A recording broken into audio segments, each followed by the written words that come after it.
யாரும் எவ்வளோ க்ளோஸாக இருந்தாலும் அவங்கள நம்பி உங்கள் குழந்தைங்கள, உங்கள் பெட்ஸை விட்டுட்டு போகாதீங்க. நீங்கள் பார்த்துக்கிற மாரி அவங்க பார்த்துக்க மாட்டாங்க. நீங்கள் எவ்வளோ காசு கொடுத்தாலும் அவங்க அதை பார்த்துக்க மாட்டாங்க. அதுதான் நான் வந்து டெடிக்கு இப்படி நடந்ததால் கிடைச்ச லெசன். டெடிக்கு வந்து தனியாக இருக்கிறதுக்கு பிடிக்காது. நாங்கள் 3 பேருமே ஜாப் கோயிங்னால நான் மேக்ஸிமம் அவனை என்னோடய ஆஃபீஸ் கூட்டிகிட்டு போவேன். இன்கேஸ் கூட்டிகிட்டு போக முடியாத பட்சத்தில், இல்லை சம்டைம்ஸ் நாங்கள் கூட்டிகிட்டு போனாலும் அவன் தனியாக இருப்பான்ல. நாங்கள் எல்லோரும் வேலை பார்த்துட்டு இருக்கும்போது எங்கள் மூஞ்ச பார்த்துட்ருப்பான்.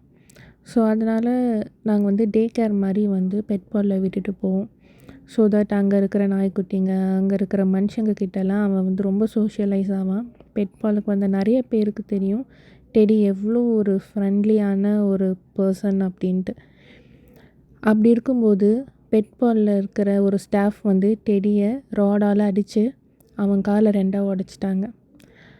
2ஆக உடைக்கிறத தாண்டி அவனை ஃபர்தராகவும் இன்னும் அடித்து அவனை டேபிள்லேருந்து தூக்கி வீசிட்டாங்க. அதுக்கப்புறம் என்ன ஆச்சு அப்படின்ற வீடியோவும் கொடுக்கல.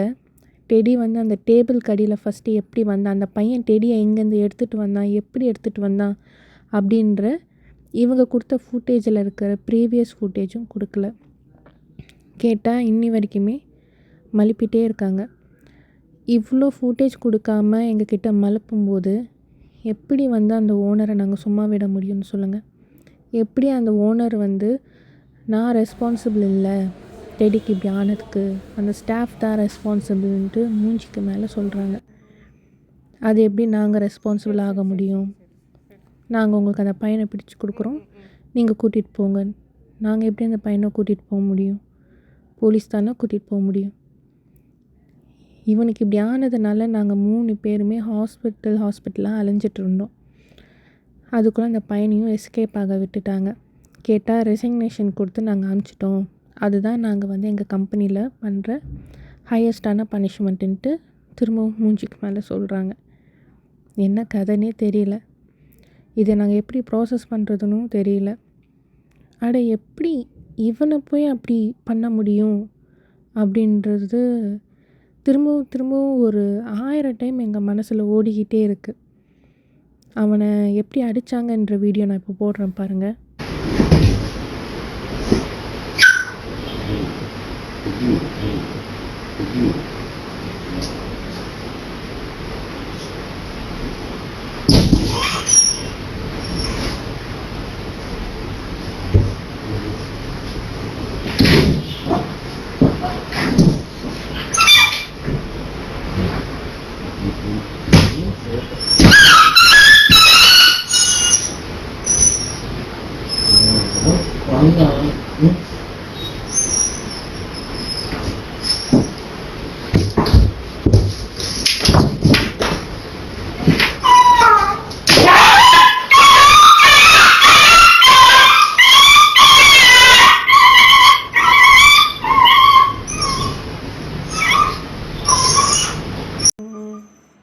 ஒன்றும் இல்லை. சரி. டெடியோட காலை இப்படி 2ஆக உடைச்ச பையன் பெட் பால் ஸ்டாஃப் மௌலி. இவனுக்கு ரெசிக்னேஷன் கொடுத்து தப்பிக்க விட்டுட்டாங்க. கேட்டால் அதுதான் நாங்கள் கொடுத்த பனிஷ்மெண்ட்டுன்னு வேறு ஒரு பேச்சு. டெடினால் பழைய மாதிரி ஓட முடியாது அப்படின்ட்டாங்க. ஏன்னா ஆப்ரேஷன் வந்து பின்ஸ் வச்சு பண்ணனால அவனுக்கு அந்த ஸ்ட்ரென்த்து வந்து திரும்ப வருமா அப்படின்றது ஒரு பெரிய கேள்விக்குறியாயிடுச்சு.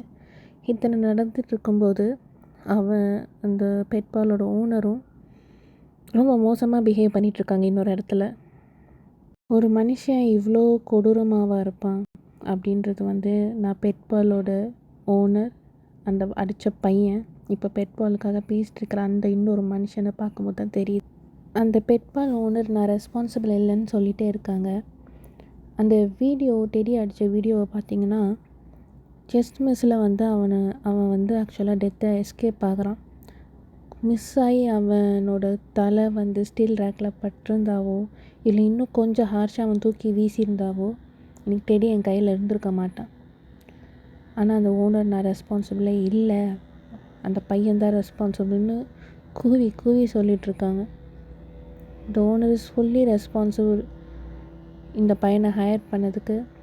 டெடியை வந்து இப்படி அடிபட்டுருச்சு அப்படின்றத எங்களுக்கு 9:30க்கே இன்ஃபார்ம் பண்ணாமல் 12 o'clock இன்ஃபார்ம் பண்ணதுக்கு, அப்பவும் பொய்யா இன்ஃபார்ம் பண்ணிவிட்டு ஜஸ்ட் ஒரு கீறல் தான் இன்ஃபார்ம் பண்ணிவிட்டு அவரோட ஸ்டாஃப் மூலிமா இன்ஃபார்ம் பண்ண வச்சு எங்களுக்கு கால் பண்ண வச்சிருந்தாரு.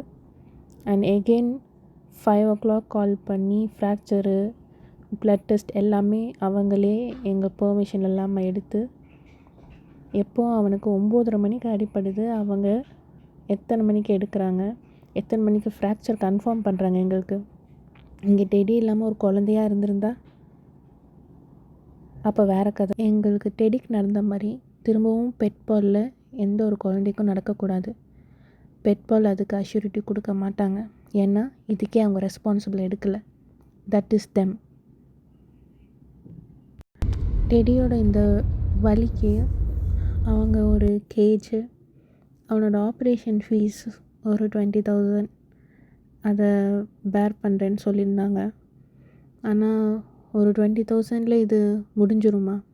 திரும்பவும் ஒன்றே தான் என் மைண்டில் ஓடிட்டே இருந்தது. இன்றைக்கி டெடி இல்லைன்னா எப்படி காம்பன்சேட் பண்ணியிருப்பாங்க? எனக்கு சுத்தமாக தெரியல.